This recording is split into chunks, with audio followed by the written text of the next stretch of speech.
Terry, Kyle's all set, correct? I'm waiting to hear back. Yep, we're all set. We're all set, okay.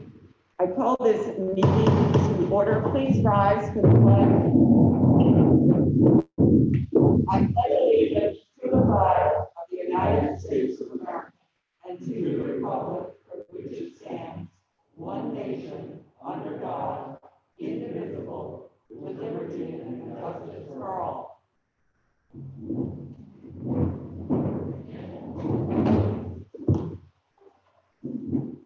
This meeting tonight is also being recorded and will be on the YouTube channel via Zoom. So it is being live streamed in case, you know, anyone would like to leave earlier and wants to know what happens, you would be able to follow it there.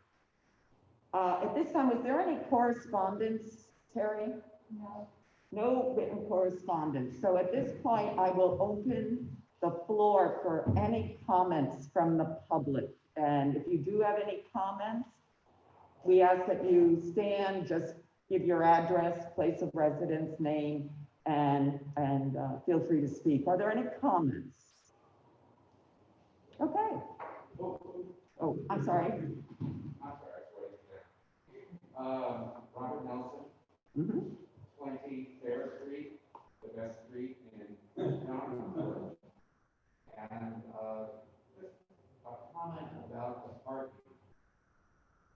I'm not too sure what's going on. I called the police department several times about trucks with their trailers parked on our street over the weekend, not over the weekend, sorry, during the day on Friday, Saturday, and Sunday. One of the problems is the police department is not, how do you say it? It's not, I don't know if it's not functioning, but you always leave a message on an answering machine. I did, in all honesty, see a parking attendant last weekend. And so things have progressed, but I'm not too sure. I know we're trying to be a friendly village, but are people getting parking tickets for overstaying their time on the street? Are they getting tickets for parking their trailers with their trucks on the street? Also, you have signs saying, I can't tell you exactly, that over X amount of feet, you're not allowed to, but also people don't know where to park their trucks and trailers when they empty their boat. And so I think that's one of the problems is they will park anywhere and they are not reading the signs of the where people their trucks and trailers. I'm just a little, I guess I'm a little tired of looking out my front door every single weekend. And there's not any parking, but also because of the boat trailers. Understood. We actually do have police on duty. If they're out patrolling, they obviously aren't in the office. So please leave a message, leave your complaint. I had someone over on Susquehanna have a similar complaint. We recognize that there's phenomenal increased usage of the lake this year and boats. And there is a great deal of parking crunch on Fisk Road, particularly on Saturday and Sunday. So working with Jean Dewey, our Parks Chair, we put together sort of a where you can park in the village. And our stewards had that information. And in it, we had really encouraged people to park their trailers in the free trolley lots. We gave directions to all the places where the trailers could be parked. We did note that they are not allowed to be parked on, connected to a vehicle. It's over 20 feet. And so we have got that information out there. We will remind our officers again this weekend about that to be looking for. We do have a parking enforcement officer on duty too, and I will remind her as well. Are they on duty Friday, Saturday, and Sunday? They kind of overlap. I know our parking enforcement officer is always on Sunday through like Thursday, and then she has Friday, Saturday off. But then we do have officers on weekend duty, so we will make sure they're aware of this situation. are they, I know the labor is give a lot to do. Are they giving? Yes, we are giving tickets, and I can tell you that we've given tickets to people who parked overnight where they shouldn't, where they parked a vehicle that is too long for the area. Yes, Okay, thank you for your response. thank you. Any other public comments? No? Okay. Then we will move forward. And I think what many are interested in tonight is our mask law. So we aren't going to put it at the end of the meeting. We are going to begin it now. If you recollect, at our last meeting on the 20th of July, we recognized the need for greater enforcement or a local law about mask use in our business area, Main Street and adjoining Pioneer, because there's no way to do a 6-foot social distance there. We've allowed diners to be, restaurants to have dining tables on the sidewalk. People are allowed to remove their masks while they're dining. We need to have greater enforcement of masks and social distancing in our business core. So the village attorney was asked to draft a local law. We're going to be looking at that local law now, and perhaps changing, modifying a bit, with some additions, etc. And I will now ask Martin to review the local law, the proposed local law. I was asked to draft a law that enabled enforcement primarily of the state rules, with one major exception, which may be why some of you are here. The state currently has a number of rules, and we start the local law off by going through the various proclamations and governor decrees as to social distancing, mask wearing, and the like.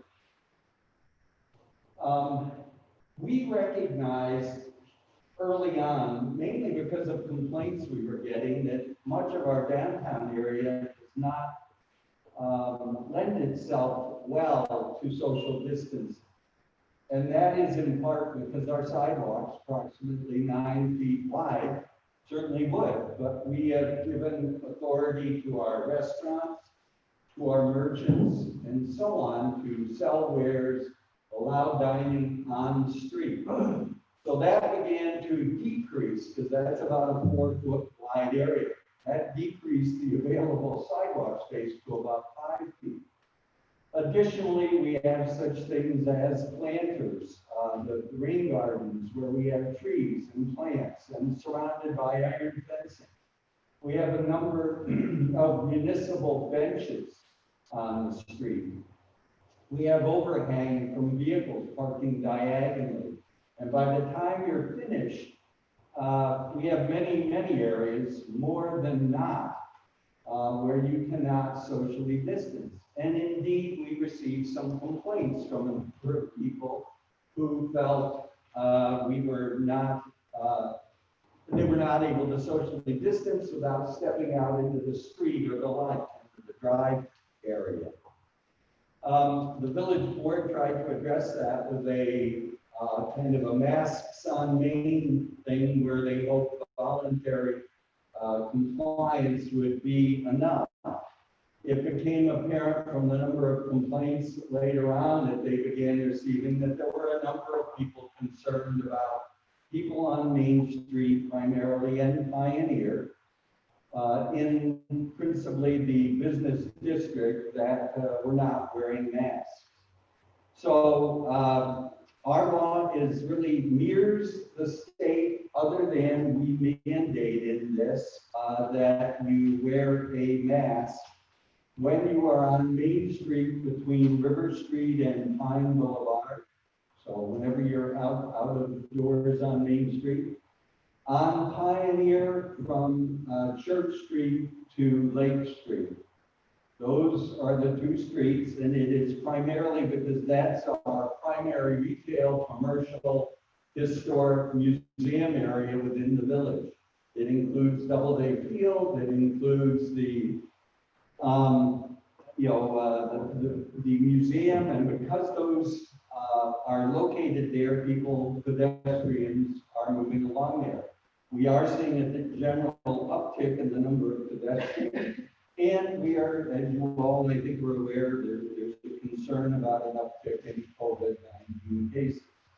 So the local law that is not to be passed tonight, the process that a municipality has in the state of New York is we must first promulgate or provide you with a copy of the local law. This board will look at it, maybe make some changes. At the current time, I am the sole drafter with some input from state agencies. And they were presented with this. I sent it over last night, but I don't think our village board got it till later this morning or something. But it's gone out to the board for their review. They may make some changes tonight, but all they will in the end be able to do is to move this along if they so choose, is to set a public hearing, which, given time lags on newspaper advertisement and so on, because we have periods of time has to be in the paper, the earliest a public hearing can be held. It's going to be the 10th, potentially. Okay, that's the earliest. We're trying to move it as quickly as we Yeah, can. August 10th. And so that will be the day there is a public hearing to determine whether or not they want to adopt it. They don't have to adopt it that night, but they must have the public hearing before they can move to adopt it. At all of those times, public input will be available, solicited, taken, and maybe changes will be made. So this local law goes through a number of purposes and findings, primarily reciting many of the governor's proclamations. And then most recently, on July 9th, there was a new section of the public health law in which they authorized municipalities to begin enforcing it. Believe it or not, there really was not an enforcement mechanism by the state. And so they literally said, we're hoping that local municipalities will take this in and start promulgating local laws and enforcing it. As I said, ours mirrors identically the state law, with the exception of the mandate on the 2 streets I mentioned. It defines masks. It says they are required in the location that I mentioned. It mentions in all other locations, you must wear them unless there's social distancing.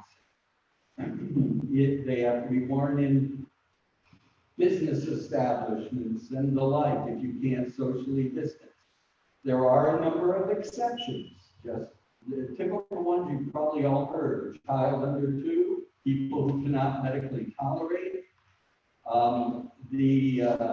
You must elsewhere in the village, not Main Street and Pioneer, the sections I mentioned, you must wear them unless you can socially distance. If you can socially distance in those areas, you're not required. Drivers, we had some people contact us about, what about drivers going through the village on motorcycles? They're exempt. Sports, that's something in the governor's exceptions. You're playing a sport or participating in a fitness class or recreational activity, you don't have to wear, while you're engaged in that, you must, as soon as you are completed, remove it. Not required to wear a mask when you're actively eating or drinking and seated. Or while you're seated within a restaurant's approved outdoor eating area. And the only other exception, or a couple of guys here will like this: police officers, firefighters, ambulance personnel, and the like when they're engaged in emergency activity.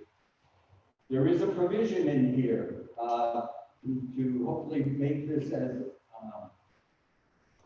amenable and friendly as we can. We have a provision that you can apply for an exemption through the police department.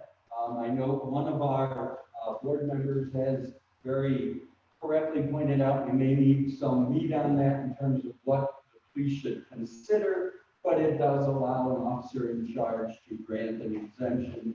If you're upset with that, we have to have an appeal process. You'd be appealing to the village administrator. The thing that probably upsets the most people is the governor's proclamation has imposed high fines. We have mirrored that. The fines are $1,000 for violation up to, let me just say that again, up to $1,000 for an individual, $2,000 for a business, and it's, as always with fines, it's a civil penalty, it's not a criminal penalty, there's no record, but you can be financially. It is, of course, up to the local justice as to whether or not a fine in any amount or if an amount, what amount is imposed. But it can be up to that, and again, that mirrors the state requirements. The rest of the law is just kind of, I call it legal mumbo jumbo, saying how it's codified, if a portion of it's ever declared invalid, the rest remains valid, and then it takes effect upon filing with the Secretary of State. That's what the mask law is, and copies, I think, will be available online, probably already are, for anyone who wishes to look at it. It's about 4 or 5 pages long. So the process tonight, as the village attorney said, we received this law this morning, the board members, they've all had a chance to look it over. And I know a couple of them have a little tweaking or wording changes they would like. So we're going to go through that and basically refine it to the law that we want to put out for public legal notice, and which will be available, hard copy if you wanted to come to the village office or online at our website. There is theoretically the opportunity for the public to comment will be at the public hearing, which we are tentatively setting for August 10th at 5 o'clock. I will entertain one quick question if you would like it now. Just a clarification, you're saying the state did not mandate the law Pioneer and Main Street, but they're mandating the fine, so I'm just. They don't mandate, they propose in the state legislation, which is in the public health law, chapter 66.3. It's a new chapter. It's called COVID Emergency Proclamations, Rules and Regulations. They have in there that fines may be imposed up to $1,000 on an individual, $2,000 on a business who fails to comply. At this point, I've inserted those because I'm trying to mirror as much as I can the state's rules. The only difference, as I said, is we're absolutely mandating it, mask wearing, because of the unique aspect of our downtown area. So the state's not mandating that part, you're pointing to the fines for part of the other. Yes. In the rest of the village, we really mirror the state's rules. Except for this one. Except for Pioneer and Main. Yeah. Joan, I'm just curious, after this, when this law is passed and completion, how will people who are visiting know about it? Is there any way it can be proclamated on Main Street? we're anticipating some, Yes, and that kind of thing, in a gentle way. But that's mostly my concern about. Right. Not even understanding. At our last meeting, we promulgated sort of frequently asked questions about, are we welcoming visitors? Yes, but we're also recognizing there are 31 states on the New York State travel advisory list. Those people need to quarantine. We provide all the links of that. That information went to the tourist agencies. This is Cooperstown, the chamber, and I've seen it out there on all those websites. So this information also would be promoted that way, be on our website. We're looking at signage. I think one of the key signs would be to have one of our major tourist attractions on Main Street say, the minute you leave, be aware, basically we'll have the signage that says masks are required on Main Street, because we are where the people exit buildings and take them off. And that's what we're going to be working against. And so we will have signage. Yeah. And we're also, have ordered masks in individual wrappers, so there will be a, you know, people walking the street, who are not necessarily immediately handing out fines, but encouraging mask use. If you don't have one, here's one. So it'll be one of those. All right, so again, any questions you have will be for the public hearing on August 10th, a Monday night at 5 o'clock. So I know, Joe, you had some edits. You want to start? Sure, and these are large and small. In the title, Martin, I'm just making masks plural, in second line. Use of face mask, okay, yeah. The problem when you take full responsibility.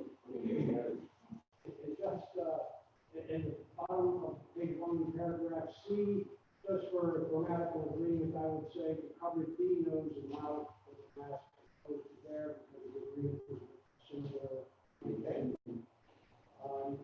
All the way over, this is again just a typo apparently, at the bottom of page 2, second paragraph of G, mandatory should be lowercase.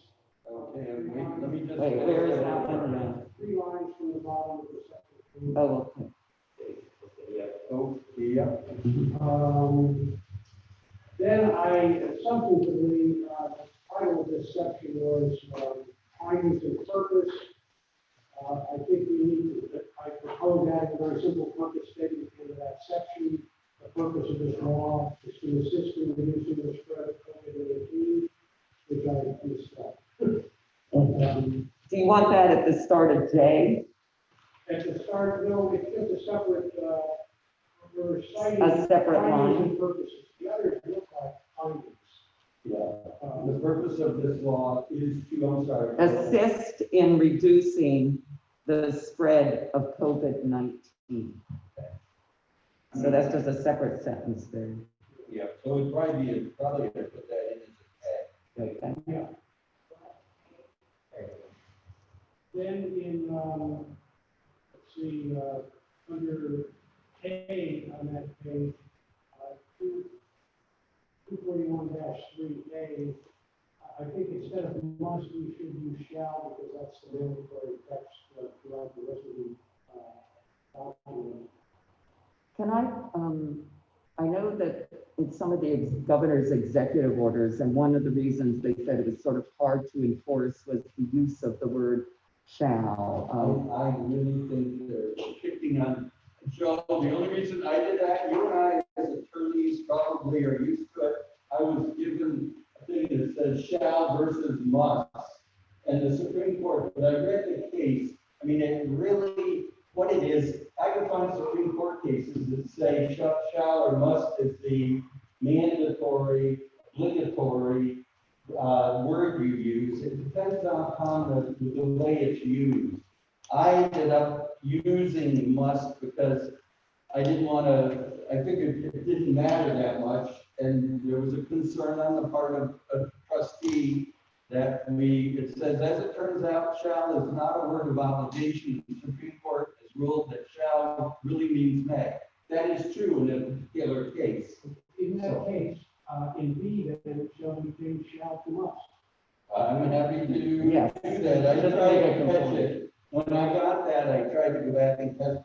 I didn't see it as really impacting the ability of us to enforce it. And these are, So you agree, anywhere where shall appears in the change. well, it may not be anywhere, we have to look at the context. I think Yeah. those two certainly. I'll go through and try and get any of them that are, but I don't think it will matter. I promise you, in this particular instance, it's enforceable either way. New York State makes it the same. And this file never gets to the U.S. Supreme Court. And, Martin, on Yep. 241-4, again, that shall must, text. Accordingly. Yeah. Now, in the exceptions, 241-5A, face masks and face coverings shall not be required to be worn by any child to or by anyone who is unable to medically tolerate a face covering.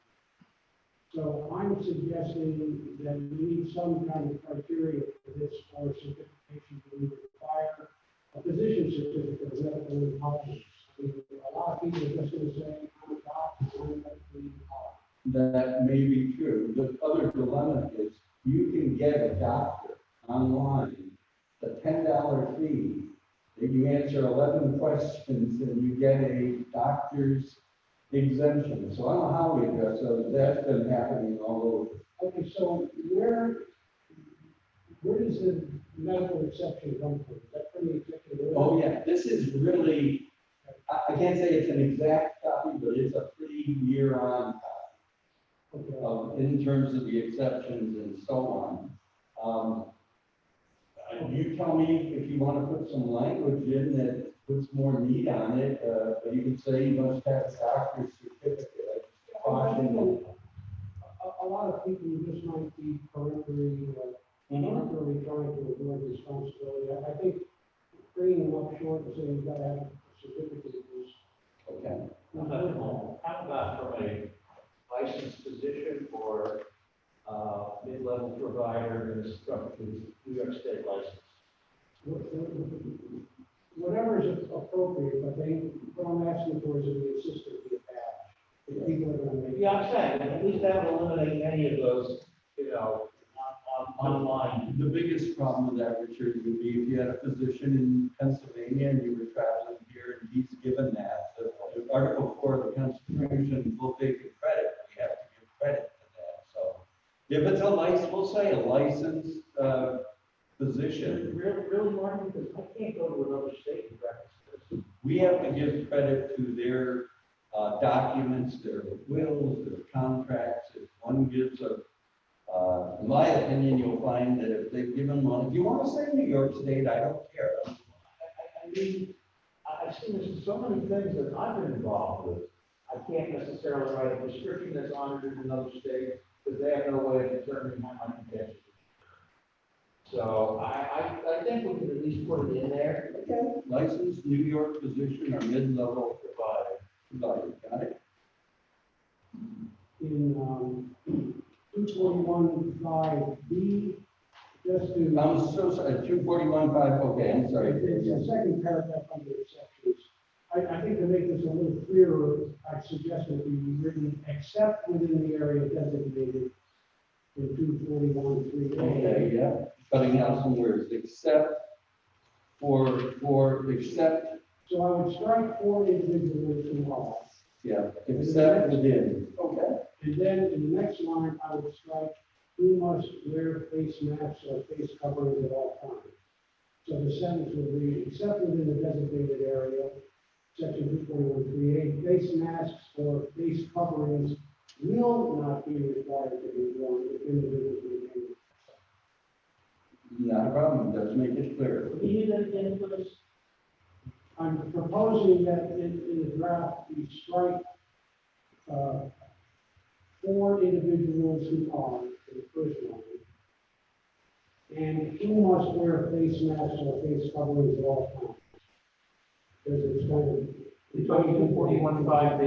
Yes, he's taken out the 4 words in the first sentence. Instead of except for individuals who are within, he just says except within the area designated in section 241-3A. Face masks, and then he took out about 6 words, 8 words there. You must wear face masks or face coverings at all times. He took that all out, so it just jumps to face masks or face coverings shall not be required to be worn if you maintain at least 6 feet of social distance. That's in the rest of the village. And I find consideration of will instead of shall, that's small matter. Now, at the end of that paragraph, within 6 feet of each other, I propose this insertion, comma, but shall wear a mask or face covering within the area designated 241-3, and there should be A after that, 241-3A. So it just became clearer as a reader to. Okay, so okay, Joe, if you just give me that again, I'll put it in. All right, so within 6 feet of each other, comma, but shall wear a mask or face covering, strike except, and then continue to do the sentence. Gotcha. And add A, 241-3. Yeah. Because that's the business district.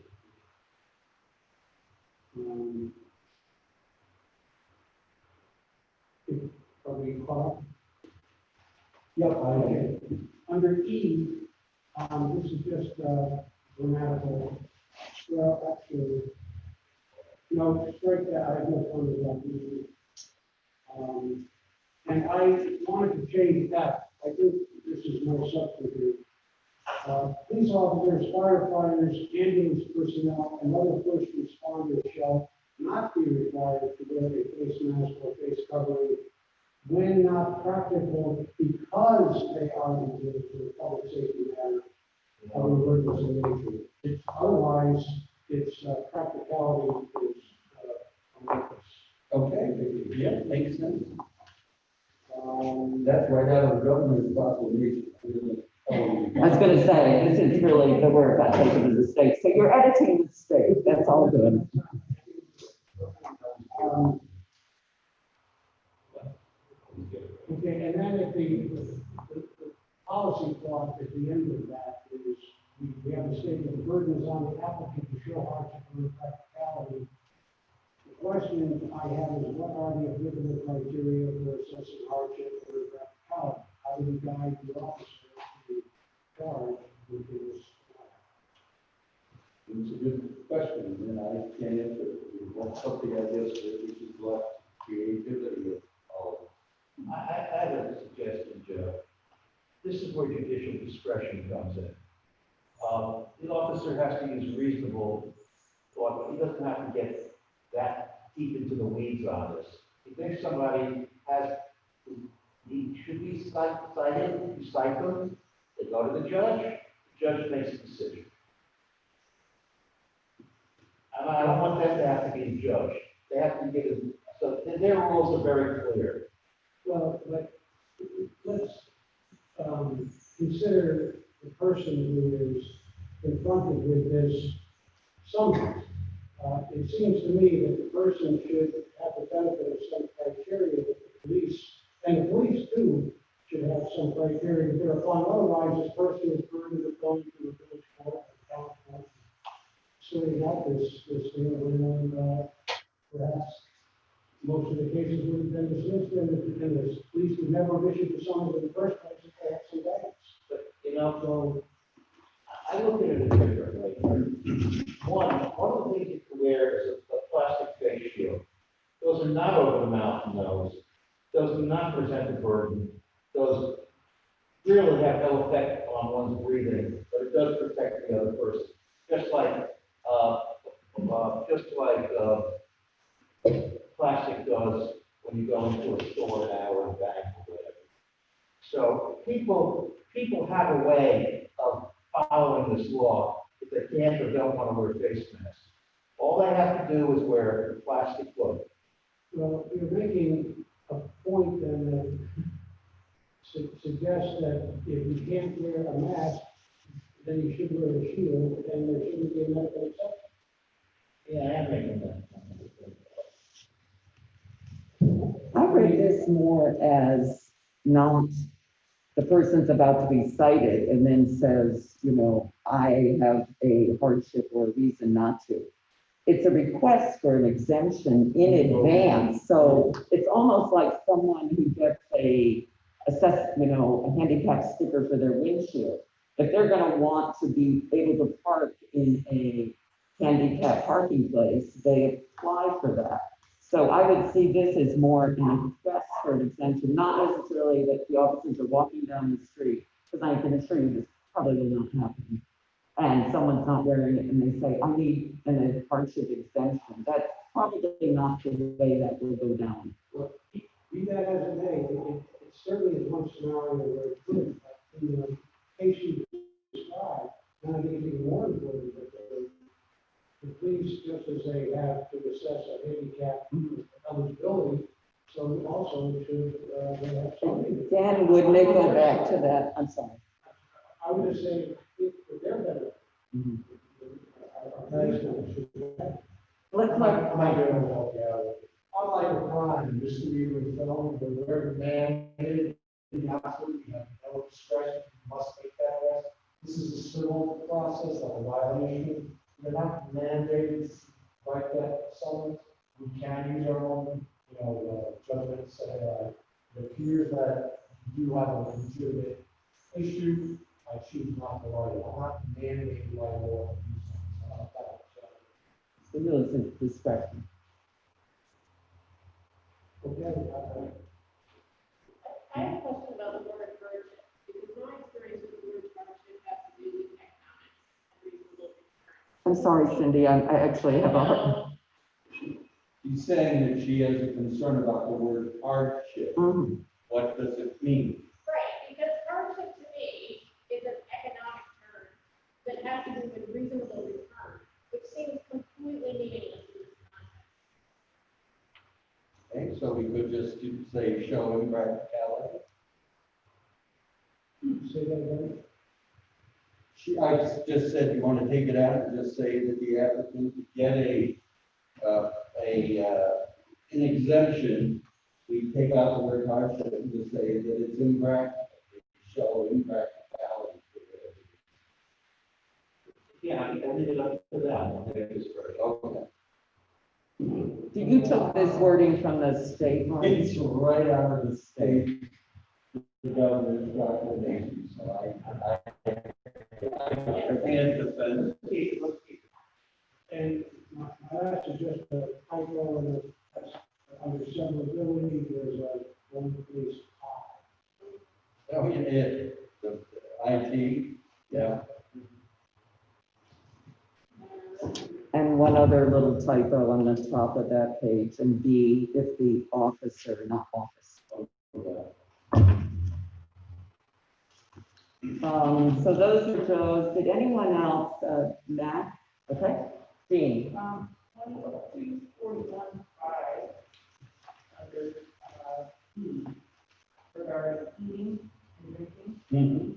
it says specifically at a restaurant approved outdoor eating area.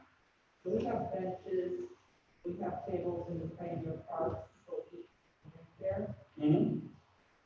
and I don't think they should be cited for doing so. They wouldn't be, when they're not required to wear a face mask or face covering when they are seated, so they could be seated in Pioneer Park or at a bench and actively eating and or drinking. If they're seated and not drinking or eating, they'd have to have a mask on. But you are exempt when you're seated within a village restaurant's approved outdoor eating area. You have to put it on and off. How about if you're mobile and drinking? We don't know how to address that because we got a lot of, some people said, well, can I carry an ice cream cone around? Can I carry a cookie with me? So we put in, you had to be seated. And you can sit at any bench you want, you can sit in the park, you can sit on the ground, I guess, we don't care, we don't pick anybody up sitting on the grass. So if they're sitting there eating an ice cream cone, I think that's it. The definition, I added seating there because the question came up, can I walk around with a bag of potato chips? Can I walk around with this without a mask?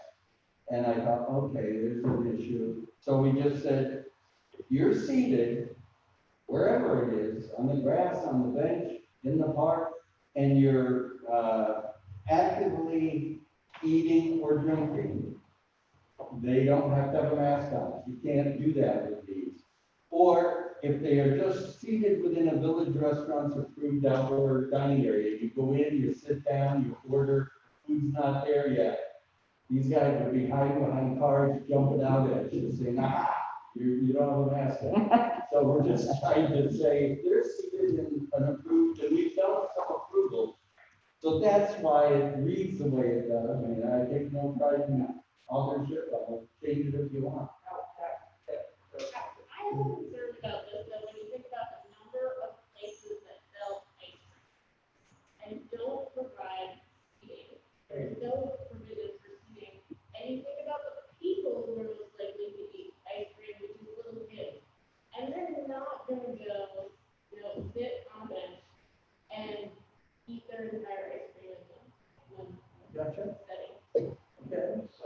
that's, as I say, that's what, that's the very first question that people started calling me on. Can I buy an ice cream cone and walk the length of Main Street, or can I have a bag of potato chips?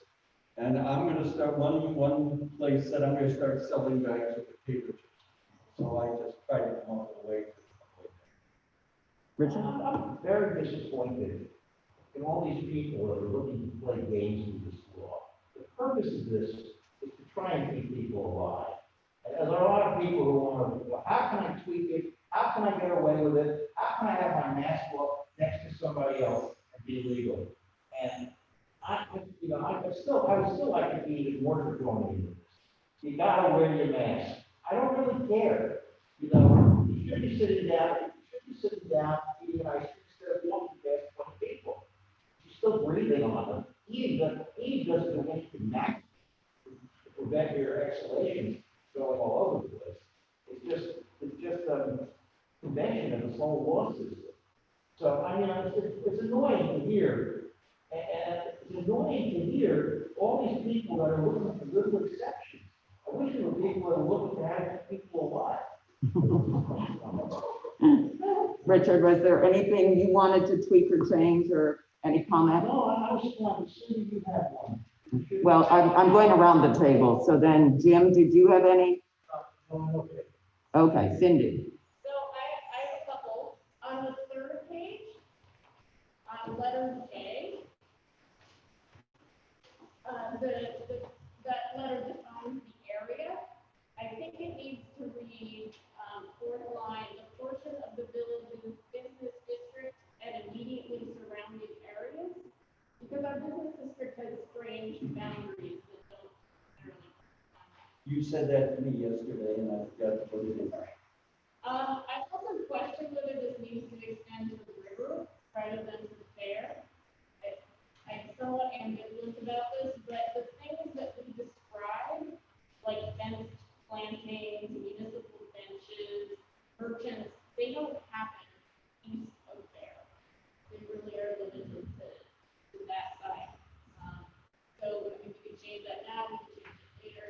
We don't have to change it at all, but it appears here, and again, in letter A, in the next. Yep, so. That was my only concern, and I know we could run with this law, and because if we did take it out, it's less restrictive, so we would be able to make that change because we aren't changing the law to more restrictive by the time we get to the public hearing. But I have to say, I have that same feeling because really it's our dining establishments, our retail, and we don't have retail in this block between Fair and River. Anyone else, any other sense of that? All right, is the consensus then that we make the district to Fair Street? Yes, okay. That appears to be places. Mm-hmm, yeah. On the next page, letter C. We just found it. Yeah. Let it be within, very clear something. Where was that, second place? I'm so sorry. That's okay. It's in 241-3, letter A. Oh, okay, and I was down at, the below. Okay. So it appears in J above, and then. Yep. Okay, I'm good. In 241-5 exceptions, Yeah. we've covered drivers with vehicles and motorcycles. Yeah. Someone asked me about bicycles who are not in motor vehicles, but still in the use of the road is supposed to be. Okay. I didn't think of that, so. You want to put bicycles in? So what is the wording you're proposing, Cindy, so we can hear I mean, I suppose you could just say upon a motor vehicle or bicycle. I think Joe may be bringing up the recreational aspect of it. No, I'm bringing the Richard issue of acceleration. You're sitting on a motorcycle, you're just kicking back and letting the horsepower do the work. If you're riding a bike, you're talking about acceleration, right? So is that What do you think about it? Well, again, I thought Martin said, if I can stop, it should be Martin, the rules of the road. If I was driving in the street like they were a motor vehicle, like they were equivalent to a motorcycle, that's fine. But if they're leaving up and down, if they're coming on the sidewalks, if they're going off and around, no, then they should be treated like a pedestrian. Okay. I don't know how to word that.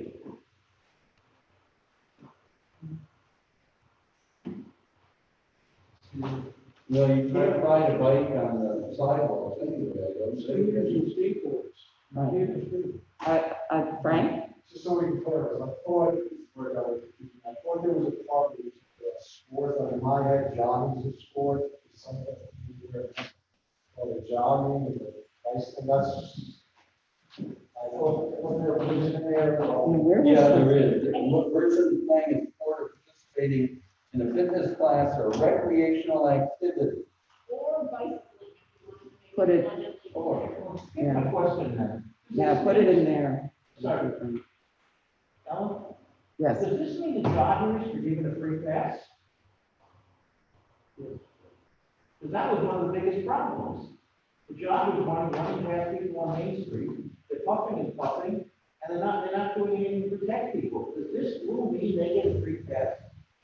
I can put in except joggers. Again, this is right out of the state, So I guess we wanted to make it a little bit more restrictive than the state. okay? Fine. The whole goal of this is to make everybody on Main Street, except those people who truly could not wear a mask, to wear a mask because people were not following the rules, they were not putting their masks on, they came within other people. It was very difficult, you have to be constantly putting them on and off, and people were getting exposed. And when the runners come down Main Street, I mean, they're actually exposing, they're running right up to you, and they're huffing and puffing. I mean, they're the worst offenders of this. Okay, so we're gonna say, but we've said bicyclers, unless they're on the sidewalk, but we have a prohibition against riding on the sidewalk anyway. So if we just said, playing a sport, bicycling, participating in a fitness class or recreational activity except jogging. Yes. You're happy with that, no? What about specifying, if somebody's jogging in the road, that might be a safer thing, and if somebody's jogging on the sidewalk. Yeah. It's a social distance. I was gonna say, isn't it a social distancing factor where it keeps? Not in Main Street that you have, we're only talking, I mean, you can jog anywhere without a mask in the village except Main Street. You find Right, out so, and we don't see many joggers on, you see joggers on Main? I don't, Richard. I agree that. On Main Street? I've seen people jogging right down, I've seen people passing people, I've seen people coming up Pioneer and Fair. Is it a lot during the day? No, but on fringe areas, yes, I've seen people do it.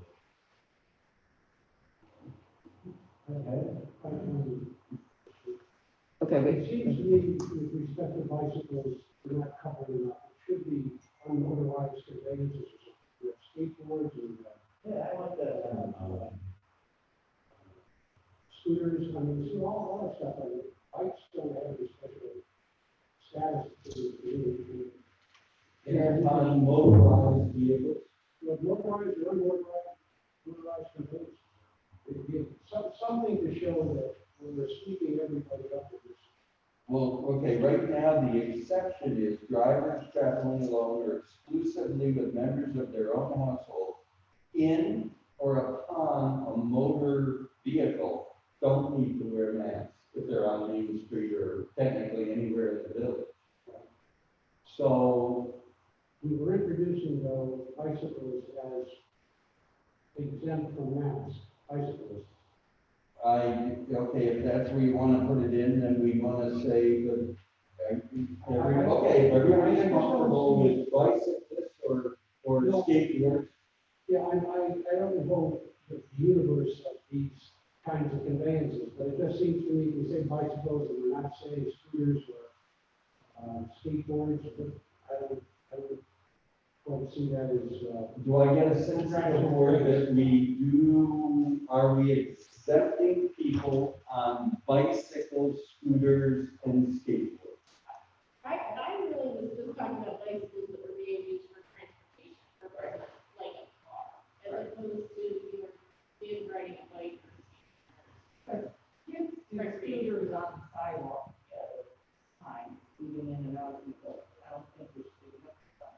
They should not be exempted.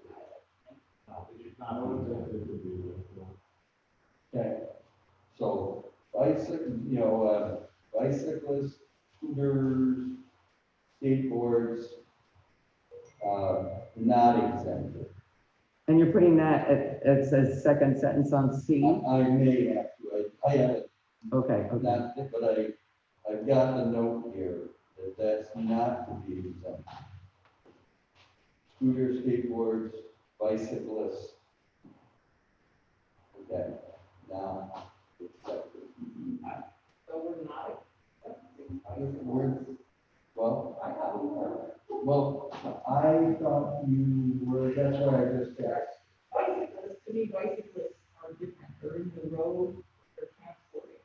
A scooter or something else is, to me, different. They're usually not always in the road. Maybe the key here is the road use as opposed to the sidewalk use. You know, if you're a bicyclist in the road, I see it as, So a scooter, a skateboard, bicyclist is exempt if they're in the road. Following the rules of the road. Yeah, okay. Fair enough. Fair enough. Okay, are accepted if in road. I think we lost our police on that. Yeah. Okay, so Cindy, you had one? I have two more. I already brought up the ice cream one. I really think given the numbers for the ice cream, we need to think about how to handle that. Because I think we can hear about it at the public hearing, and maybe the way to handle it is to make sure we provide more municipal benches in front of those establishments, to make sure there's seating available, but I didn't think for somebody with little kids, we're setting up something that's not possible. And I have one more compliment. Okay, wait, I want to, is that it? On the last page, under employment, where we say $1,000 for an individual, and $2,000 for a business for each violation, I've got several questions for business owners as to what that means. So for instance, they understand that if they or their employees are violating this chapter, they should be fined. But they're concerned if somebody comes in and they tell them they have to wear a mask, it's not their fault that that person refuses to wear a mask. Or if somebody is out to get their business and repeatedly walks into that mask, a lot of our businesses are doing everything they possibly can to be safe.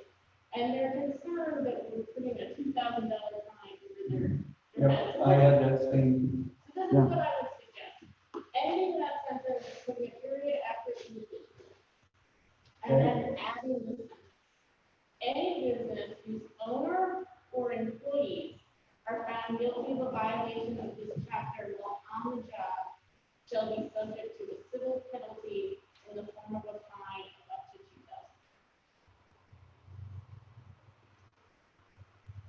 would you want to read that just a minute? Yeah, read the whole C now. Yes, it would say, any person found guilty of a violation of this chapter shall be subject to a civil penalty in the form of a fine of up to $1,000 for an individual. Any business whose owners or employees are found guilty of a violation of this chapter while on the job shall be subject to the civil penalty in the form of a fine of up to. I'd like to add something to the business that does not tell somebody to put on a mask. And maybe that's to leave it up to their discretion. If the businesses are being cavalier about, the businesses are being cavalier about people coming into their business and not putting on a mask, I want them cited. But I think it says that in this statute. Yeah, It does. It does, that's covered in one of the founding sections in the 60s. All right. Yeah, letter D on page 2. all right. Okay. All right, so Cindy, that's it? Are we done kind of playing with it? Well, just to pick up on Cindy's point, a finding is a substitute provision, so if we want that in the release, I didn't look where you talking about. It's in the finding. All right, so you want me to say, well, okay, if any business whose owner or employees are from, who are not enforcing this? Yes, I think that's a good way of putting it. It seems to me it's under 241.3. This is where this is where the substantive provisions start. Then we get into violations. Right, so I'm just saying where we are down under, oh, okay, well, okay. So you want to put in, let's say we have it, Well, the requirement of we can prove from the finding that statement and make it a separate section under 241.3, yeah, see, okay? Everybody happy with that? As if they had a C there, just saying business owners, if you're not enforcing it, a business owner may be found in violation of this law for not enforcing the wearing of masks in their establishment. From a practical point of view, when business owners come back and question us again, all they have to do is call the police and raise a complaint and say there's this individual here, then you know who's causing the problem. So all they have to do is say, we have an individual here who refuses to put on a mask, and they're making a complaint, so they can't become a complaint in that situation. I think it's important to note that our police department has been walking the main street and has been going in businesses. And although there was one that initially was not compliant, they have been issued a citation under the Otsego County, New York State Health Department law. So it is occurring, and really, I think our businesses are doing their very best to comply and have reached out to our police department and said, if someone comes in and refuses to put on a mask, what do we do? And our officers are very interactive with our businesses, and they said, call us. We cannot force someone to put a mask on, but we will escort them from the building because at that point it's trespass. So this has been working, this mechanism. So it doesn't have to be overly fought and legislated here. Is all I'm saying. It's my sincerest hope that people start behaving with the idea of protecting other people. I'm not seeing that happening. Sure. Secondly, it's my sincerest hope that if we pass this, we can get the message out, and people will then obey it here, staying a significant fine. I know that the fine is set by the judge, not by us. I mean, I'm not here to start getting fines, which go to the state, not to us anyway. I'm here really seriously trying to survive here in a situation where I, as a physician, don't understand what's going on out there. I just don't understand the mindset. But that is something that the people aren't going to do it. We have citizens, we have a lot of citizens who are complaining that they can't go down to their own Main Street. And I think our obligation, quite frankly, first is to our citizens. Secondly, to our visitors who obey the law. We have no obligation to people who are visiting us and are not obeying it. And that is the intent of the law. So if we fine tweaked it enough, I would entertain a motion to set a public hearing for the law with the revisions that have been made tonight. Matt, is it? Okay, Richard. I'd like to make that motion. The date of the public hearing will be August 10th. Monday, August 10th at 5 p.m. 5 p.m. There's the motion seconded by Matt. All in favor? All right. So there you have it. Well, we're also on that. You had in your board packet the other local law, which needs, we also need to approve and set a public hearing. So at that same public hearing on August 10th at 5 o'clock, I'd like a motion to set the public hearing for the local law prohibition on deposit of refuse debris on village property. Made by Matt, seconded by Jean. All in favor? Aye. All right. So both those will be handled at the public hearing on August 10th at 5. All right, moving on with the meeting. I know that there were some corrections to our minutes. We have the minutes from the June 22nd, the July 8th, and the July 20th meetings. May I have a motion to approve those with the corrections submitted? I just want to make sure. Wait, I'm sorry. You have a correction? Okay. On the July 20th, you mentioned at the top, it says that I was both present and absent. I just want to make the exception that I did attend July 20th. Okay, very good. That's okay, I figured that's what it was. All right, anything else? Yes. Mhm. June 22nd meeting, Steve and I discussed it. Page 5, third paragraph. We know that motion got disjointed and got copied together somewhat after the fact.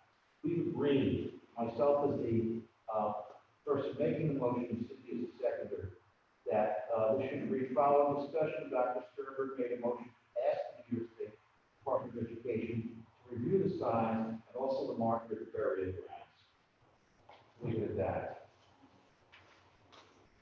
Okay, so the motion though that day was changed, but you would like to revise your motion? Is that what you're saying? No, I can't revise the motion, but if you read the motion, the original motion, which in itself wasn't very good, the 3-line motion, it never said demand, it never said to remove, it just asked for a review. And then this thing morphed out, through the discussion, it morphed. And I'd rather get it closer back to what it was originally, which was to ask for a review. I think that was the intent of it, and that was what the original motion said, but it ended up getting changed. I take responsibility for that. I do think that this basically, one, this basically reflects what was done, and two, precludes the need to make another motion to reverse this motion. I can live with what that said. I can live with that. You just want to change the word change to review. The word form to ask, the word change to review, and to end it after the word burial ground, period. Cindy, do you agree with you seconded it? I agree, but I listened to the tape again. I have to take some time. I'm sorry, could you go? I listened to the tape again, and Matt said a lot of things, and then Rich's motion was actually to do that. And that could have referred to any of a number of things that happened. I mean, we were all tired, it was, we should have done it differently. I think that the intent was somewhere along these. You reviewed it, you also heard in the beginning where I said, I made about 3 sentences, and it said that is the motion. But I recognize things got changed, but it wasn't clear how it got changed. This reflects the purpose of that motion. Agree, Cindy? Yeah. If we're looking at that, I quite frankly would not want that burial ground one in there because we know that was not the New York State Department of Ed. It's a private sign that shouldn't have been in there. So, I don't know how you want to change this or whatever, but.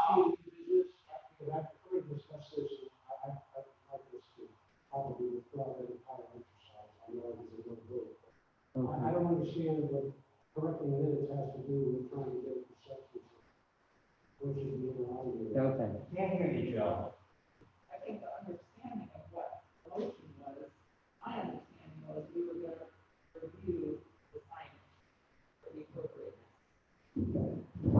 That was fine. I'm happy to leave it after the word signs.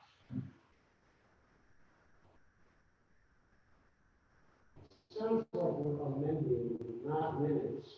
But a motion. We're revisiting the issue. If we are, I'd like to have a more full discussion of that. Joe, then we have to go, you basically have to transcribe that whole conversation and parse that. Now, I'm willing to do that, but this is not what I said. I do agree, I said whatever at one point. This is not what I said.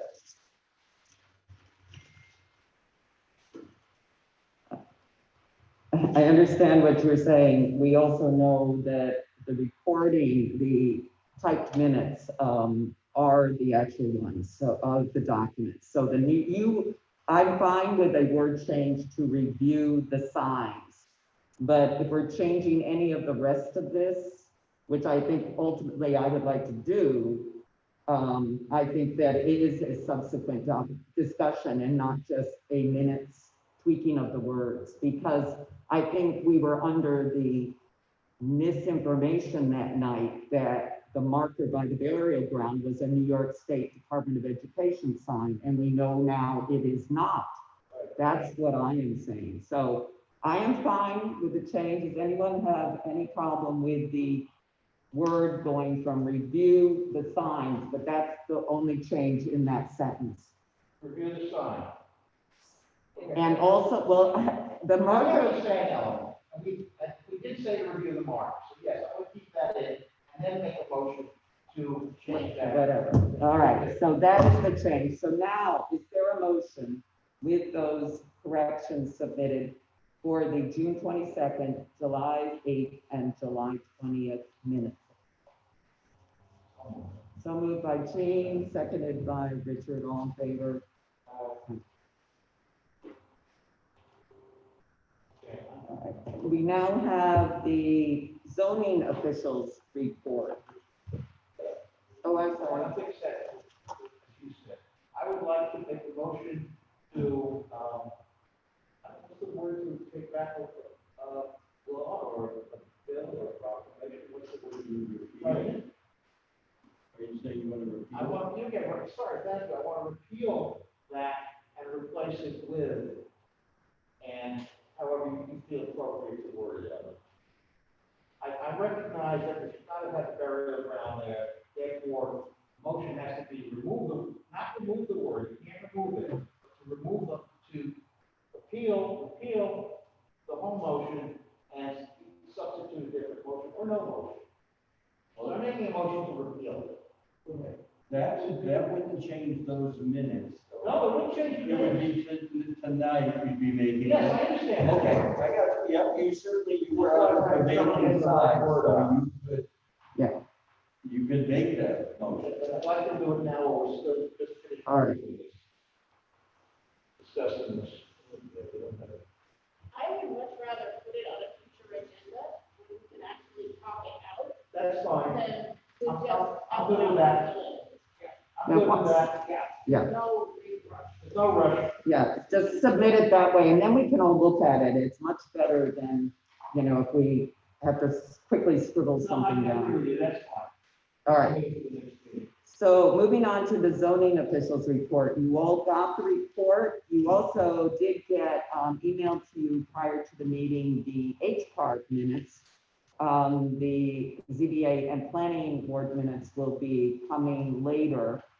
I hope you all noted on that zoning officials report that Jane had sent notification to all our registered transient rental operators, including hotels, reminding them of the quarantine order, as well as including the Department of Health precautionary quarantine procedures. Can I just add, I talked to Jane this morning, and she said the only feedback she's gotten about that email is from places that inform her that they simply are not either opening at all or welcoming out-of-state guests. Yeah. I did want to also note, I've been, you know, in contact with the county health department. And it was noted today by Heidi Bond that she is currently monitoring 227 people on quarantine.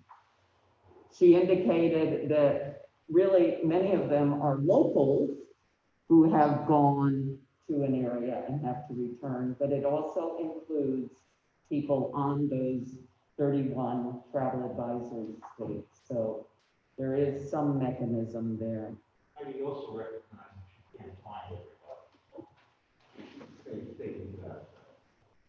So she recognizes that there are a lot of people coming in. And the other thing is, and this is the science of it, for every person who has symptoms, or might have symptoms, it 10 people that we don't know about.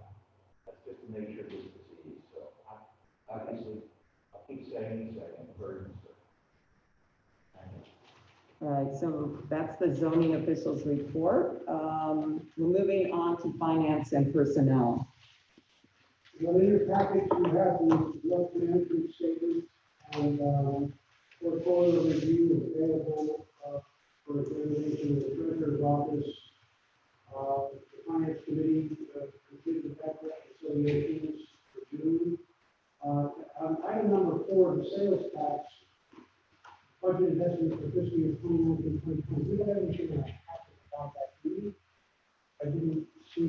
Yeah, we had the sales tax and it's very exciting. We did make our budgeted estimate, you will know, for fiscal year 2019-20. It was almost despite the March, April, and May 2020 income. What really got us over was, if you look June, July 2019, as well as December 2019 and February 2020 were all high, anywhere from 8 to 9.5% over. So that alone helped us get through the year and to meet our budget.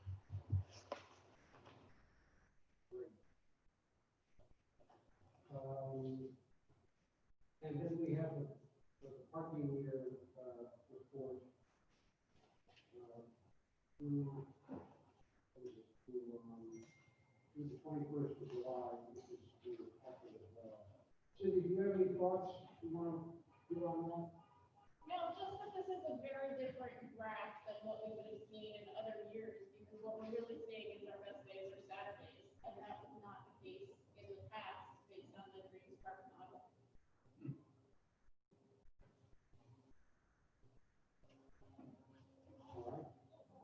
All right. We have a gift of $250, a donation to the tree committee, in memory of Giles Russell and James Clark. That was the motion for acceptance. And I move that we accept that. Yes. Second by Rich. I'm looking at Matt, thank you. All in favor? Let's see. Now we have these, the letters of credit. Do we have to approve this too? No, those have already gone out, that's just for your information, because the banks, you know, Yes, page 10. yes. And we do need to, move to declare. The next two items, yeah, Yeah. yep. And I will so move that. Joe, moved by Joe, seconded by Richard, all in favor? And then, in parks, we need to approve a transfer of $8,500 from the Parks Reserve for Ferry Springs Pavilion foundation repairs. So moved by Joe, seconded by Jean, all in favor? If you recall, that actually had gone to bid and we had moved the money from the 2019-20 budget over to reserve, and the work is being done. I have a question for Terry. Okay. Sorry, I have a question for Terry, if that's all right. Terry, just super briefly, while we're mentioning parks, what's the status of parks? I've got that under my report, if you want to wait till we get there. So, I'm sorry, I wasn't listening, I did see where Jean was doing parks, but. Yeah, she's gonna be talking about it under 3, under the administrator's Great, report. thank you, I appreciate it. Yep. So, under personnel, Terry, are you taking that or like that? Well, just need to approve Jared's, conferences and training requests, and these are required for his licenses for the wastewater treatment plant. So I will move that approval of that expenditure for this training. Those 3 classes, all right. Seconded by Jean, all in favor? So this is 4th class, this is Yes, there is. 4th class. Jim, did you have your hand up or you, no? Oh, you're good. No, just waiting. Oh, okay, all right. I looked down there and I didn't see, so I'll look next time. Okay. It's a little, I need much better peripheral vision than I have, I think. So we're amending that motion to approve four.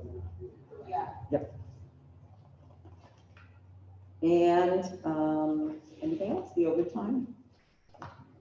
The overtime analysis is there for your review.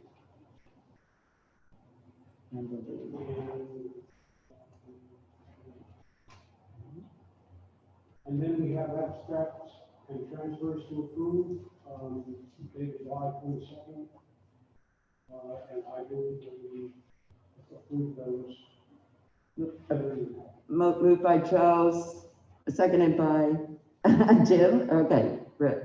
Jim, all in favor?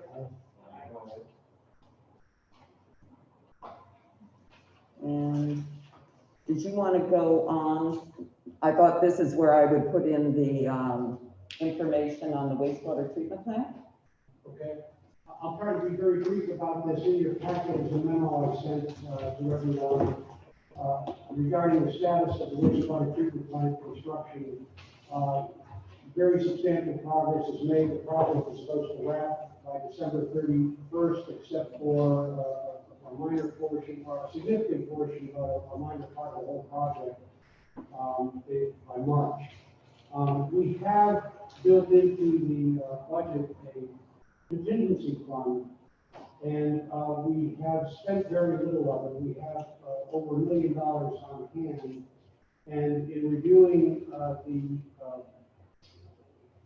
the project with Mitch, Hoagland, with John Hanker, the wastewater treatment plant operator, and the contractor Delaware Engineering, we identified a number of projects that are bulleted on this memo, some of which we have estimated costs for. And the thought is if we can ask Delaware to cost these out in detail and then prepare a presentation to the state in order to get these included in the project, we would be able to fund these through our grant.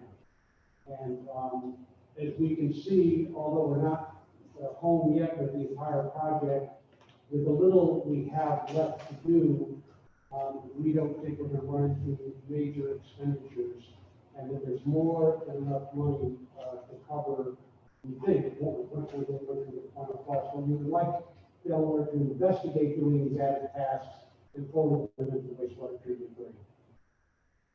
So I would, we need a motion for that, correct? So I would move that we authorize Delaware to make that investigation and prepare a presentation. There'll be a fee associated with that preparation, but not that substantial. Do you know off the top of your head what that is, Joe? No, their fee, their administrative fee, Yeah. no. Okay. But it will be well within our budget. So I move we authorize Delaware to investigate the costs and prepare a presentation to the state. All right, and seconded by Joe, all in favor? Aye. All right. Seconded by. Oh, I'm sorry. That's Yeah. okay. You made the motion. I was looking at him, too, sorry. All right, and a motion to approve, I guess the treasurer's report there. Did we approve all the abstracts? We did, or do all the abstracts and transfers? All right. So now we're on to you, Terry, administrator's report. Okay, so, I'll just start with TEP. We've been advised by the contractor that project should be complete by the end of this week. So we're just waiting for that, and then hopefully final pay applications, and then, hopefully also on top of, reimbursements that you need to send to DOT. We do have a $100,000 item on dormitory authority, and then submit paperwork to get that as well. Doubleday, we're still working with Delaware and Saratoga Associates on the third phase grandstand drawings and specs. I did have some pay apps that came in that we need approval for to wrap up the last phase that we finished. William H. Lane's invoice for June of $30,500, which is the percentage every month of their contract. Keller's pay app, $120,831.02. SJB testing services invoice of $1,520. Smith site development payout for June of $9,137.39. So we could have a Motion by So, Mac, second by Richard, all in favor? Aye. Okay, and I just wanted to, although this is not a project update, on Doubleday, oh, I'm sorry, 22 Main Street, the skylight project, we, have the architect recommending testing of the skylights for hazardous materials before, that proceeds further.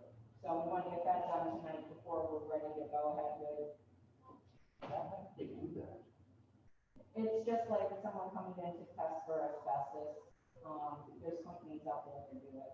Asbestos and lead. Yeah. Lead paint. Oh, you're not talking about the glass itself. No. No, it's the glazing and. No. So are you making that I'll motion? make a motion.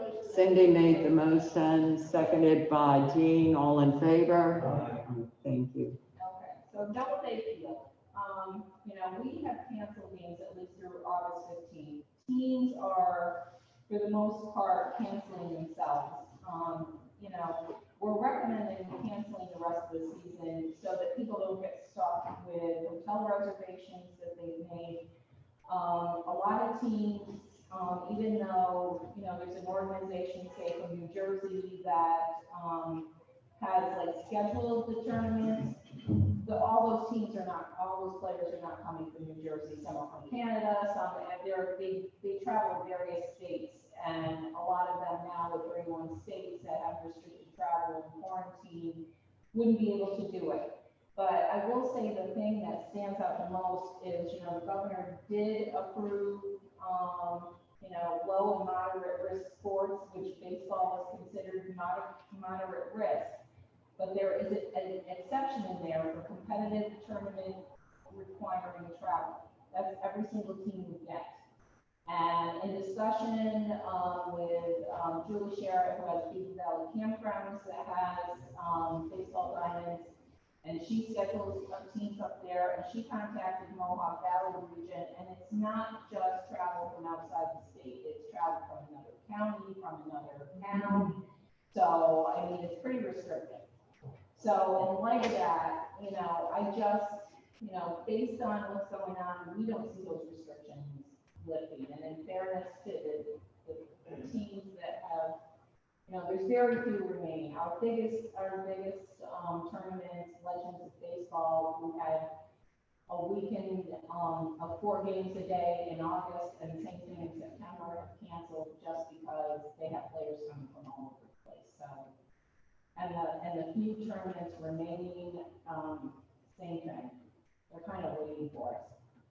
Milford is not playing games, Damascus not playing games. It's up to you guys, but it's hard to go 2 weeks at a time because I don't think we have any choice. I think that we can try to make a move on it so people can make Yeah. their plans. That's fair. I think everybody was just as happy as we can. I've been urged, by some of the teams to do it. I'll make the motion to cancel all of the remaining reservations and games for the rest of the season. Mac has made the motion, seconded by Jim, all in favor? Okay, now, there's not much better news on the next subject. We had not only the COVID-19 restrictions that came along with the beaches this year, and, we would basically have to set up partitions between our caretakers and public coming in. We'd have to do cleaning of high travel areas, restrooms, at least 3 times a day. We also would unfortunately have to charge our lifeguards with being enforcers of people either social distancing or wearing masks. The only place it's not required is in the water. And on top of that, we had the safety plans, not restricted to COVID, but our general safety plan, that the last time they were, updated was like 1989 for Ferry Springs and 1994 for 3 Mile. So that came along with 27 pages of documentations to get that up. But, you know, with everything that's going on with mask wearing and social distancing, I just don't feel it's a safe environment to, you know, put our young people into this year. So, and when we open, I mean, if we open, you're not gonna just have local people, you know, attending the parks. And I'll say Gilmer Glass is open for swimming. I know it's a disappointment, but at least there is one park on the lake that's open for swimming. And I really feel like in the last couple of weeks, people are certainly understanding when they call. They're disappointed, but they understand. I'll make that motion. I will comment. I went to Glimmer Glass on Saturday, and granted, I was being very careful. I was able to maintain a minimum of 6 feet, almost perfectly until 2 little boys came running right at me as I was getting out of the water. But other than that, I made the whole day without getting close to people. So there's enough space there to socially distance. There is, and that's the other issue with the parks. There's not a lot of beach frontage at either one. Ferry Springs is hardly existent, and 3 Mile, I mean, there is certainly more than Ferry Springs, but not like Gilmer Glass. Joe? I did observe the other day, I had it out that way, there were a number of people swimming there. Well, all I can say is we don't have the signage up. I mean, if we had caretakers there with no swinging and that was occurring, we would be getting our permit probably revoked for a good long time. So we, you know, we put up the signage that says no swimming, and that's the best that we can do at this point. I mean, you know, we can't close parks down because of the kayaks. If it wasn't for that, we could close it down, and it would be a shame to have to close things entirely, you know. all of Because there are the- people who just go there and sit and look at the lake, but it's gonna come to that. And I will say our police have gone there, and, because we had people scream about it a bit, but said you have to get out of the water. There are no lifeguards on duty, there is no swimming, so it is being monitored. Okay, so did you want a motion? Well, I think Richard made one. Richard made- I would prefer a motion, and then we can put it up on the website, but unfortunately for this season, it's canceled. Yeah, okay. And that- I make a motion that we cancel each season, the swimming season, and put information up on the website saying we greatly regret this, but the reasons that we can't open it. So there's the motion, seconded by Parks Chair Jean, all in favor? Discussion? Yes, I'm sorry. Can you clarify for me again exactly what we're doing? In other words, can people walk into Ferris Springs property? Yes, the park is. Can they walk into the water? No. No, No, they can't walk into the water. They can be on the property? they can be on the property, they have to social distance, they can't use the pavilions, those are restricted, picnic tables are restricted as far as I'm aware. They probably can't use the bathrooms?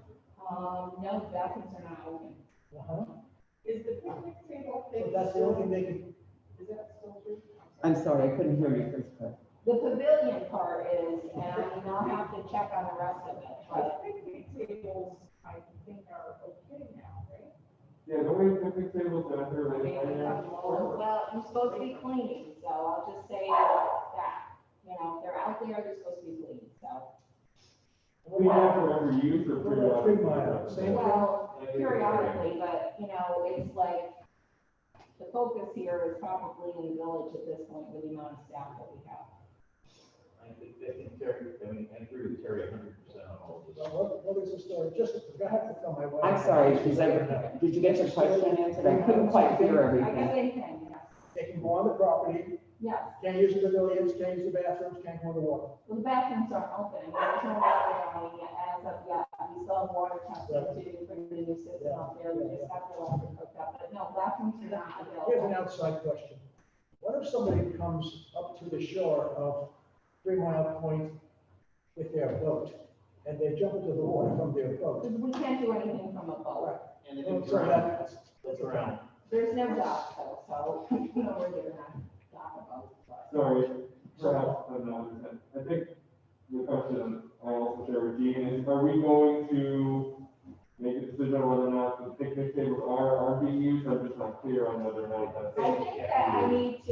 out if that's still a restriction. Early on, it was the pavilions, which are still not able to be used because they're a place of gathering.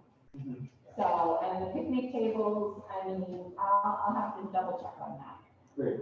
Okay? If it is possible, I think that I did notice like the picnic tables at 3 Mile, some are leaned up against the cookers. But we certainly have, picnic tables in Pioneer Park and, distance. And at 3 Mile, they probably could be distanced for picnicking there. Okay. Yeah. Because the bottom line is, we do have rentals for people with kayaks. So maybe they want to eat a lunch and then go out in their kayak and they're renting a space. So, yeah. So use of picnic tables as a thing. This is mostly just about swimming, I'm sorry. mostly just about swimming in the water. Basically, yes. It's about the swimming. Because I mean, the swimming comes with the changing rooms and all of the things involving going swimming, so. Well, that kind of be explained so that people know what is supporting people, and I understand and support it. I think that people, for the most part, know now, because people do call and ask if they can go in the park, and they're told yes, and they're told, there's no swimming, there's no use of the pavilion, no bathrooms, so. As long as we post all the reasons, because, we can't get around it, there's no way around it. So we just said, as part of motion.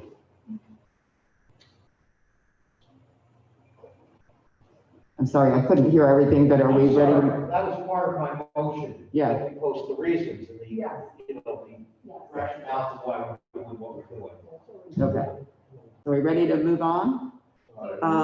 Thank you, Terry. The only thing I might add is on Doubleday. If you recall, a couple months ago, we approved a kind of value engineering. We were going to have Saratoga Associates and Delaware Engineering look at that building, because once that dream building we had thought of for the third baseline was priced out, we were looking at about a $4.25 million building, which was never in the funding, one, and then with the 626,000 in soil, can you let me just finish something? We vote on the last motion. Oh, we didn't? I thought we did vote on the motion to close the park. You didn't ask for a vote. Okay, so it was made and seconded, all in favor? I thought we did, I'm sorry. So the gist is that the redesign value engineering, and we still will be working on that to come up with a price, and our lane engineering will be working on that. But the best way to sort of get a building with bleachers, et cetera, is to downsize that building by a third. All the programming will essentially stay that we had in there: bathrooms, locker rooms, equipment room, office, empire room, et cetera. But it's all about the building has been decreased by about a third. It's about 115 feet long, which in some ways will actually fit in the field better than the one that we were kind of worried about when it was almost 185 feet long and was a bit of a cavernous thing. And so we are waiting now on the prices on that, but it does, we've had that issue all along at the original kind of estimates. The parking lot was going to be 500,000. Our bids came in at what, 1.5. The renovation of the 1939 grandstand, Delaware had estimated at 150. It was 550. So all of these things, plus the soil remediation issue of 625,000, have really limited what's remaining. We have been in contact with the Hall of Fame. They are happy with the smaller size and the smaller amount of stand seating. And an answer, we are talking about the third base. Correct. Okay. I don't think we're gonna see a savings that we are going to spend, because almost all the amount of work that's going to build any other two thirds. So is there any way of, I'm just supposing, of going with the original size, but not finishing out, and just leaving it undone for some years? That's a good point. If we decrease the size, there's certain components that we will not have to have in that building. There are the stand seating will have ADA compliant seating, but we will have greatly reduced kind of that upper deck area to about a maximum of 50 people occupancy. So it's decreasing the need for many of the mechanisms in that building. Trust me, Jim, that was sort of my first look at it, but literally we're looking at a building that potentially could be used, you know, end of April through October, Labor Day. So barely 3/4 of the year, and it would have been a $4.4 million building. So they're gonna come back and tell the village how much you can expect to save. The architects have kind of redesigned it, and Lane Engineering, our construction firm that works for the village, is pricing this out, but they have not finalized all the pricing, but it appears it'll be about around a $2 million building. That's compared to a $4 million building? 4.25. Visually, it looks the same, it's just shortened by about 60 feet. What happened to the 60 feet? Just a bunch of grass? At one point, it had maybe, Has all that piling work been done already for the full-size building? the groundwork, Yeah, and the pilings, they're all done? there are no pilings in there, but the soil has been, that's shoring. That's shoring to help hold the bank up, so they could go down and remediate the soil. Oh, I can see that. I understand. We always have the option at a later date to expand the building. That would be the idea if there were ever funds. Trust me, when this all became apparent, when last August, when we had the borings report in August, if you recall, and we all approved the low bid of $626,000 for the soil remediation, I began right away reaching out to funding sources. And I think we all know what happened to funding sources this spring. You know, things were sort of in the works, but it's obvious now. In regards to dollars, like, their estimates of the work were so drastically low for the numbers that you're saying. I mean, do they have any explanation how they could have possibly underestimated so significantly? And if I'm being redundant, I apologize. But those were pretty astronomical jumps compared to their estimates. I just hope they know that that's kind of. Well, I think we've long found that, right, Cindy? We found that when they went to do Pioneer Street. That began at like, I don't know, what was it? 600,000, and it ended up being 1.2 million. This ball, this predates several of you on the board, and for that I apologize, but when our funding came through in the beginning of August 2018, we had a big discussion. Do we continue with these people? And they were the firm that had done the planning study and had helped secure the $5 million in grants for this project. So at that point, we had a big discussion about it, and we felt they were the ones who were most familiar. Everyone else, we would have to bring up to speed. We wouldn't be able to get the ball rolling. And so the board voted at that time to continue with this firm. The basic fault was probably in that planning document, which was rather hastily assembled in order to try and secure funding, which it did secure, but the figures were almost, you know, it wasn't like they'd done hard engineering on a lot of that. I appreciate it, thank you. Just one quick question, detail, that amenity that was gonna be on the upper part of the building, you say to scale it out and not eliminate it, so that people have everybody there, or if they have a little. They could if they're no more than 50. Gotcha, okay. But something like that will be a facility. Yeah, but it'll be, and be largely accessed from the scans. Yeah. Right.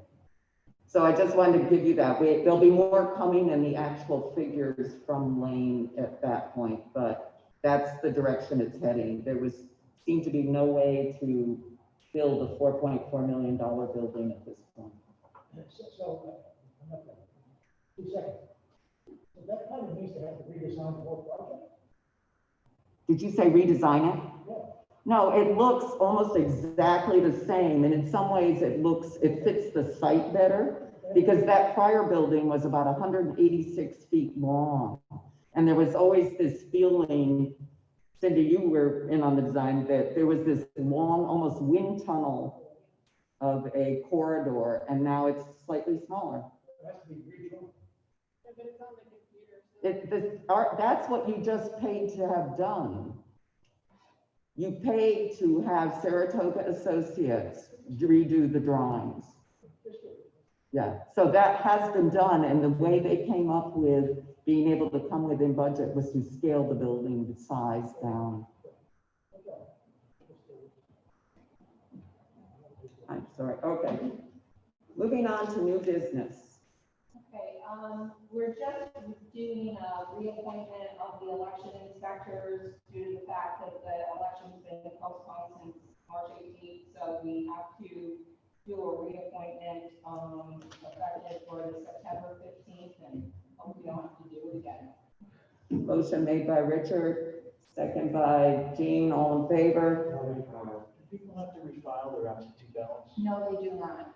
I'm gonna have information going out on that, quite frankly. I've been holding off a little bit on the recommendation of NICOM, because, they were just hoping, there's no more executive orders coming down to change things from what they are right now. But anybody who filed an absentee ballot and it's in, they do not have to reapply, that's good. So, but I'll be getting information out on the website, and to people who have filed subsequent applications within the next week.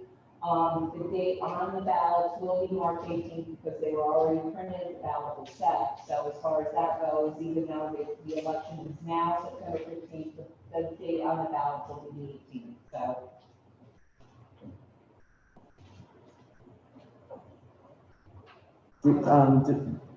We have the Cooperstown Veterans Post request for financial assistance with the cost for flags for the graves, and it's not very much at all. It's $55.54. Is there a motion? I have a question, actually. Yes. Martin, are we allowed to do this since they're all religious cemeteries? All religious cemeteries? Well, it's Christ Church Cemetery, the ones in the village, are Christ Church, Presbyterian Church, and St. Mary's on Irish Hill. Are we allowed to do this for that purpose?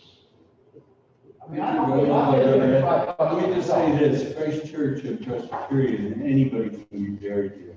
They're not letting, St. Mary's, I mean, is it an issue at all? I'll give them the money myself if that's the situation, but I'm not sure we should be. I think you're looking at it as a church cemetery instead of as an American Legion veterans activity. that's a very good argument. It's a Legion activity, okay, fine, it's Legion activity.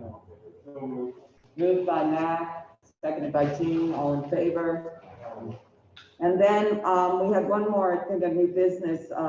Jim had been sending around potential signage that he would like to see on entrances to the village. And the last version was version 7.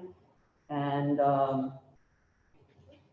I know that there's several trustees who had some feelings about I think we have there's some, I printed some, but I see it coming. So there's a few up there. Yep, it's all coming. So Jim, go ahead.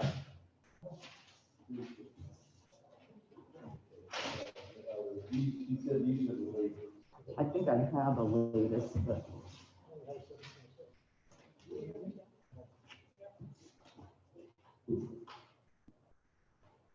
Jim, did you want to go ahead? Yes, I would like to propose, that signage be put, at every vehicle entrance to the village. On the side street link to the sign of Cooperstown that comes into the village, which is about 2 feet high and 5 feet across, which sounds like a lot, except it doesn't look that big when you're driving into town. The point is to inform every single person who crosses the boundary line that we have COVID-19 local law in effect. And that mask wearing and social distancing is required, and that they can find that law at the webpage URL that is also on the sign. The point is to simplify this whole process of having to constantly be going after people, confronting people, blah, blah, blah. You know, we want them to know on coming into the village that this is what's in existence in the village. And I think it can take away 75% of the heavy lifting inside the village as we try to enforce various things. And then what's important is that we are giving people, we are telling people where to find on their cell phone before they even get out of their car the complete local law. And this is about the only way people are going to know not only of the law, but where to find the law. And I would argue, might say, as I said earlier, I would think that in a 24-hour period, it must be, I don't know the cap, it must be over 1,000 vehicles coming into the village. In any 24-hour period, maybe more, maybe 3,000 in the summer. So if we can deliver this message to those people in those vehicles, we're going to save ourselves an awful lot of money. And so they can sit there with their phone, and it's written in such a way. First of all, the Cooperstown website is very easy to remember. Cooperstown.org. All you have to do is put this on.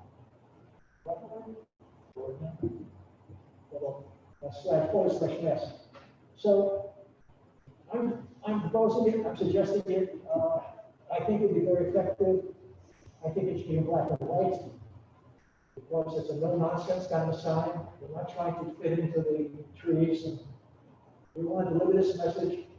And when they come into the town, I believe that they're going to see it, and it's going to be readable.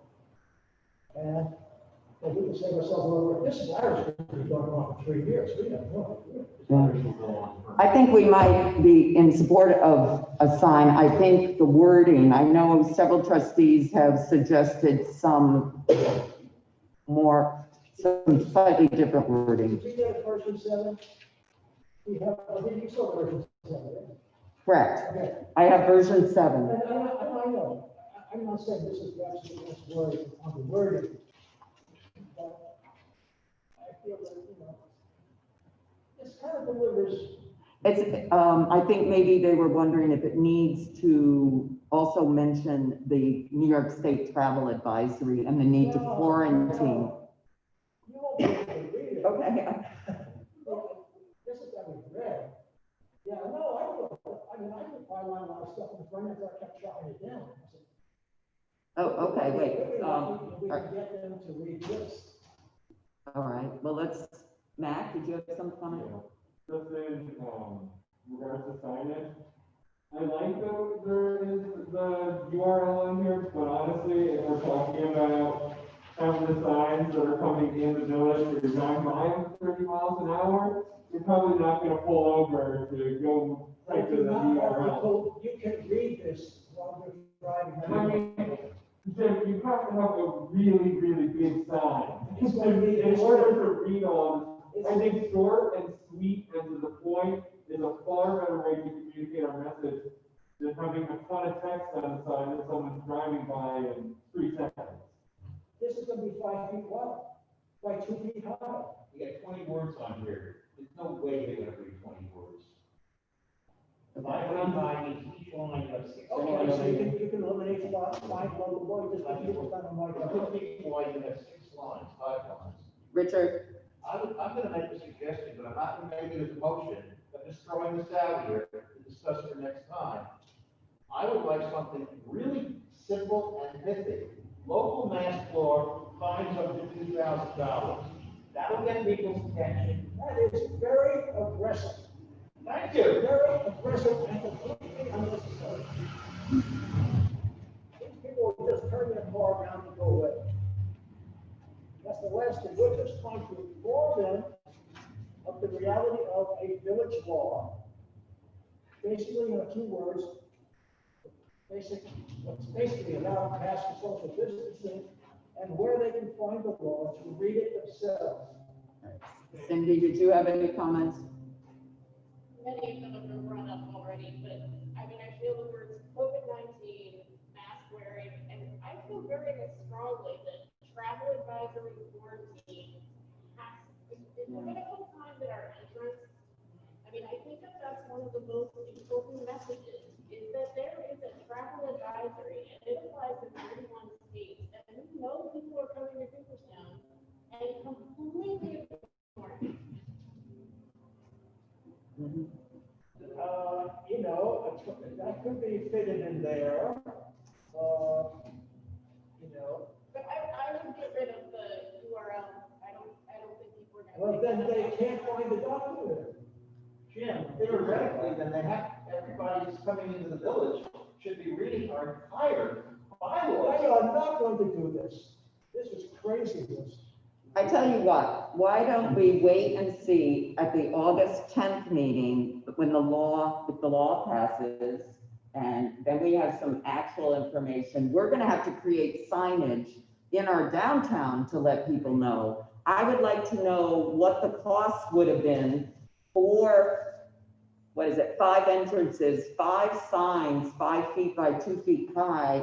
And I would like to have a consensus on the wording. And I will say, if there's something up there I think is critical, I think travel advisory, because that is the 100% weak link in the, if you fly in, they're catching you at the airports. People in cars, it's much harder to catch. So that's the weak link. So that's where I think it could be. I would just say, I guess I will contrary to that in this respect. What Jim is proposing is what we as a village are doing. The state of New York, the travel advisories, all of those things are dynamic and they're much better managed by the state. We're not trying to be doing the state's job. We're trying to say what we have done as Cooperstown, as a local initiative within our authority to do it. So I guess the travel advisory is something that is not what we are enacting here. If we want to have other signs of behavior, maybe there's a travel advisory, we're not the provider. My argument is Right. We represent the village of Cooperstown, and we just had a major local law that outlines our position. We want to tell people about that document. We're not here to deliver the state's message. We're looking, if they look at this, and I want to capture these people. Jim, I understand the public hearing is August 10th. Let's get more information. What is the cost of the signs? What will be the cost of our signage? Richard? The motions are high, it's late. I move that we table this discussion until after the public hearing. Right, that's what I was trying to do. Yeah. Second, all in favor? Thank you. Nothing, anything else? Just a comment on, similar, the mask on Main signs, they are really tiny. The magnetic ones. Yeah, and they're down by your feet. They're gone?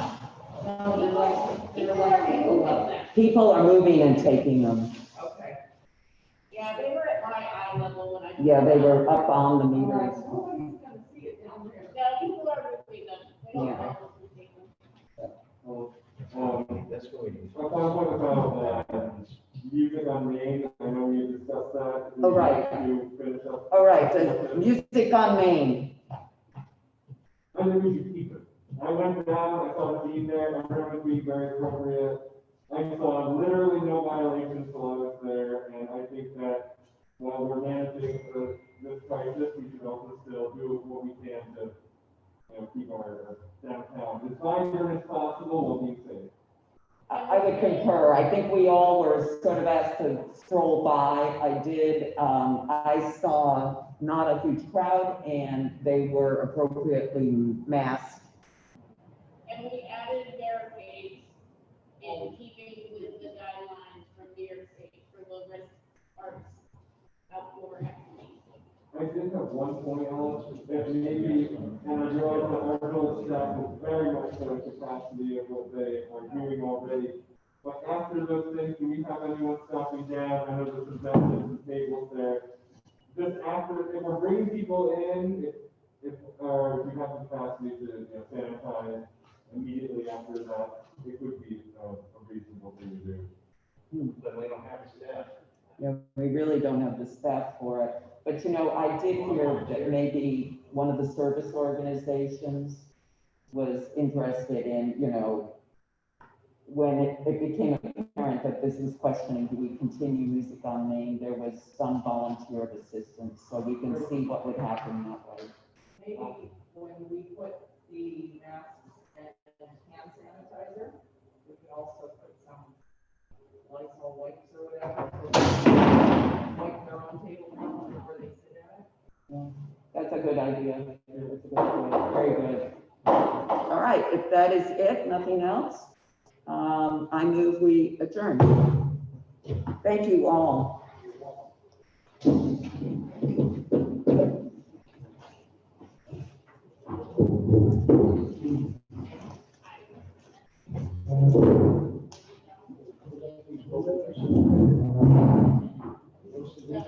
Oh, I guess so.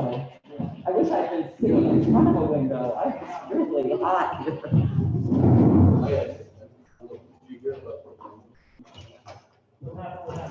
No.